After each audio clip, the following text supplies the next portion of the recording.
সেনাপ্রধানের মন্তব্যে খুশি সজীব ওয়াজেদ জয়। সাবেক প্রধানমন্ত্রী শেখ হাসিনার ছেলে সজীব ওয়াজেদ জয় জানিয়েছেন, বাংলাদেশের নির্বাচন আগামী 18 মাসের মধ্যে হওয়া উচিত বলে যে মন্তব্য করেছে সেনাপ্রধান ওয়াকারুজ্জামান তাতে তিনি সন্তুষ্ট হয়েছেন। মঙ্গলবার 24 সেপ্টেম্বর রাতের দিকে যুক্তরাষ্ট্রের ওয়াশিংটন ডিসি থেকে ব্রিটিশ বার্তা সংস্থা রয়টার্সকে দেওয়া সাক্ষাৎকারে এমনটাই জানান জয়।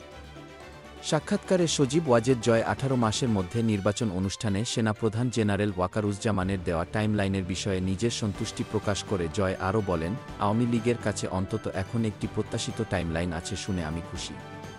তবে নির্বাচন নিয়ে এই টাইমলাইন প্রত্যাশার তুলনায় অনেক দেরি বলেও মন্তব্য করে জয় বলেন, দেশের প্রাচীনতম ও বৃহত্তম রাজনৈতিক দল আওয়ামী লীগকে বাদ দিয়ে দেশের প্রকৃত সংস্কার এবং বৈধ নির্বাচন করা অসম্ভব। ছাত্রজনতার অভ্যুত্থানে প্রধানমন্ত্রীর পদ থেকে পদত্যাগ করে ভারতে পালিয়ে যাওয়া শেখ হাসিনার দেশে ফেরা নিয়ে ছেলে জয় বলেন, দেশে ফেরার বিষয়টা শেখ হাসিনার ওপর নির্ভর করবে। ডেস্ক রিপোর্ট, বিই নিউজ।